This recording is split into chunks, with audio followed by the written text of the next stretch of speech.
It appears as though something has happened in the motorcade route. Something, I repeat, has happened in the motorcade route. Who controls the past, controls the future. Who controls the present, controls the past. The death of bin Laden marks the most significant achievement to date in our nation's effort to defeat al-Qaeda. All you got to do is start looking around, start thinking for yourself, start investigating things, and you will see it all right there. So you have the power. Humanity has the power. We have the power. Do you want to fight? You better believe you got one! Let us never tolerate outrageous conspiracy theories. And for me, give me liberty or give me death!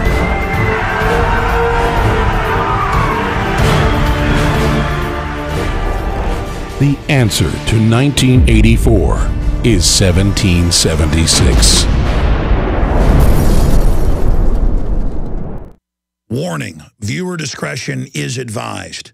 You are going to see the evidence that President Obama knowingly and consciously orders the murder of men, women, and children, signs death orders where entire weddings or village gatherings are bombed by drones and other aircraft, knowing that children would be killed, and simply calling them collateral damage, dehumanizing them down to the word collateral damage. Think of the magnitude of that. We're going to show you the mainstream news articles where they admit he signs death orders to kill people in cars with their children. Even in the fictional Scarface, Tony Montana won't blow up the car when there's little kids in the back of it. You got to be really evil to do this. And we've just gotten to where it's passé, it's no big deal. And he has massively increased the drone strikes, even since the warmonger George W. Bush. And it is sickening and disgusting that Democrats, because he was given a peace prize, why not give Hitler one or Stalin? Because he's trendy, he's liberal, he's supposedly black. It's cool when he kills people and destroys Libya and now uses al-Qaeda against Syria. It's so sick. And then you have that as a backdrop while he gets up there and fake cries and says, we've got to ban guns. And he's assigned a new task force that outside of Congress is going to call to ban guns. And Reuters says, be a dictator, Obama. They came out today. Use executive orders and take people's semi-autos. They don't need that for hunting. It's not for hunting. It's to protect ourselves from tyranny. And it's just so over the top, because with Bush, it was bad enough, but he was just a warmonger. With Obama, you get to hear about how he's like Mahatma Gandhi and Martin Luther King rolled into one, and he's this man of peace. And it's so loving what he's doing, and it's sick. So we're going to show you just some, in just a few countries, of the documented dead children where the Pentagon admits they killed them, and the death orders that President Obama has signed. And part of the Twitter feed we're going to use is off of a researcher, Josh Begley, who went and tweeted out, took him days to do it, all of the lethal drone strikes on children that have happened in the last few years. And it is just incredible. And it is hypocrisy on steroids. I would also add that YouTube, we're going to first air this on InfoWars Nightly News, YouTube will allow images of dead children when it's in mainstream news. Back in the 60s, they allowed the image of burning children hit with napalm on via CBS, and that helped in the war. Now we're not allowed to see the flag-draped coffins. Now, unless it's mainstream news, we can't show you the images of these dead children. So make no mistake, it will be flagged, it will be blocked, it will be banned. So you be sure and get this video when you see it and post it on every channel out there, because it starts with Obama giving a speech about loving children. It's totally hollow and hypocritical. And then it moves through just some of the children he has directly ordered be killed. And then it just shows some simple mainstream news article photos. But again, because of the context we're putting it in, his hypocrisy, the censors will try to block you seeing something that ended the Vietnam War and could end all of these undeclared illegal wars. We're trying to save children here. Not just the children killed at Sandy Hook, the 20, but the thousands killed by these illegal wars. And so everyone who really cares about children and just doesn't want to buy into the hype in the name of banning guns needs to get this video out to everyone they know. This is a very important piece put together by Rob Dew. The system does not want you to see it, so save it, burn it on disk, show it on local access television, and get it out on every video channel on the web. And when YouTube censors, like they've done in the past, we will simply use their attack on free speech and the truth as a way to get it out to even more people. We use the enemy's actions against them. So here is the report. We gather here in memory of 20 beautiful children and 6 remarkable adults. They lost their lives in a school that could have been any school, in a quiet town full of good and decent people that could be any town in America. Here in Newtown, I come to offer the love and prayers of a nation. I can only hope it helps for you to know that you're not alone in your grief. That our world too has been torn apart. That all across this land of ours, we have wept with you. We've pulled our children tight. And you must know that whatever measure of comfort we can provide, we will provide. As a community, you've inspired us, Newtown. In the face of indescribable violence, in the face of unconscionable evil, you've looked out for each other.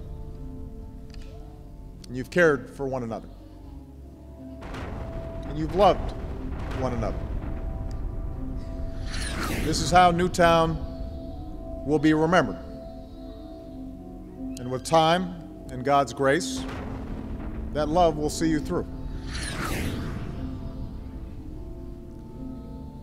But we as a nation, we are left with some hard questions. And we learned that our most important job is to give them what they need to become self-reliant and capable and resilient, ready to face the world without fear.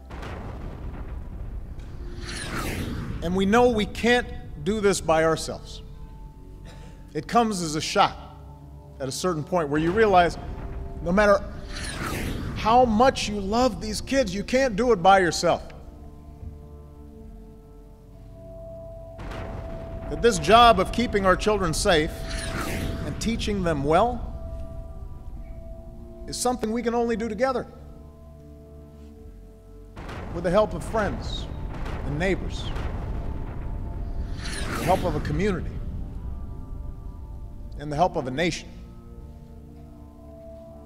And in that way, we come to realize that we bear responsibility for every child, because we're counting on everybody else to help look after ours.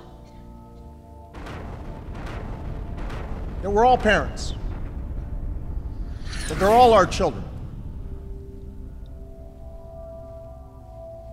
This is our first task, caring for our children. It's our first job. If we don't get that right, we don't get anything right. That's how, as a society, we will be judged. And by that measure, can we truly say, as a nation, that we're meeting our obligations?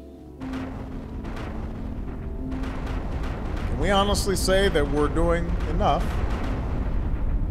to keep our children, all of them, safe from harm?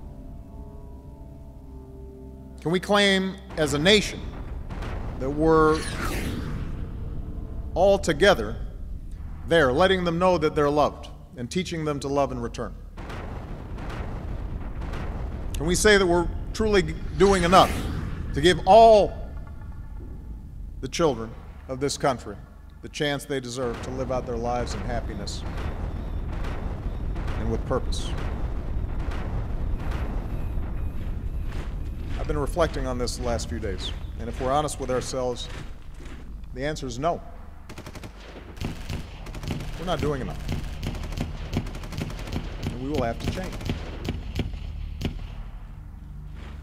Since I've been president, this is the 4th time we have come together to comfort a grieving community torn apart by mass shooting. 4th time we've hugged survivors. The 4th time we've consoled the families of victims. And in between, there have been an endless series of deadly shootings across the country, almost daily reports of victims, many of them children, in small towns and big cities all across America. Victims whose, much of the time, their only fault was being in the wrong place at the wrong time. We can't tolerate this anymore. These tragedies must end. And to end them, we must change.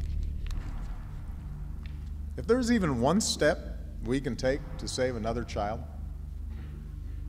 then surely we have an obligation to try. In the coming weeks, I'll use whatever power this office holds to engage my fellow citizens, from law enforcement to mental health professionals to parents and educators, in an effort aimed at preventing more tragedies like this. Because what choice do we have? We can't accept events like this as routine. Are we really prepared to say that we're powerless in the face of such carnage? That the politics are too hard? Are we prepared to say that such violence visited on our children year after year after year is somehow the price of our freedom? There's only one thing we can be sure of, and that is the love that we have for our children, for our families, for each other. The warmth of a small child's embrace. That is true. The memories we have of them, the joy that they bring, the wonder we see through their eyes, that fierce and boundless love we feel for them, a love that takes us out of ourselves and binds us to something larger. We know that's what matters.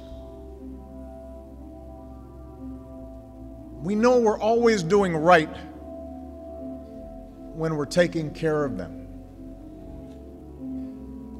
when we're teaching them well, when we're showing acts of kindness. We don't go wrong when we do that.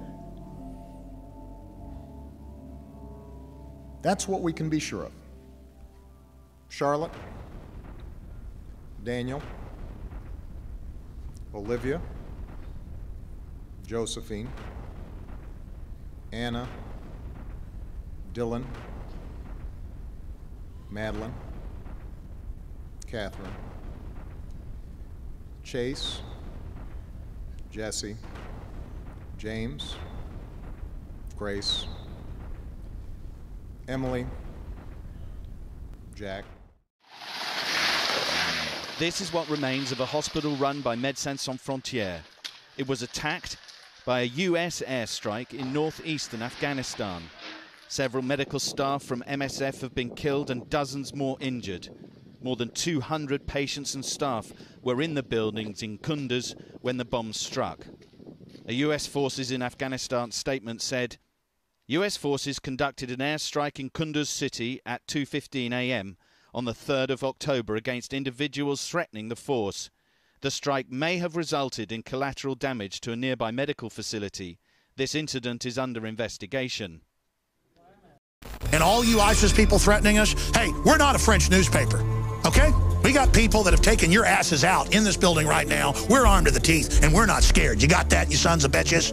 This is Texas. You want to threaten me, you can go straight to hell. You understand that? Never water yourself down just because someone can't handle you at 100 proof. It's the Alex Jones Show, because there's a war on for your mind.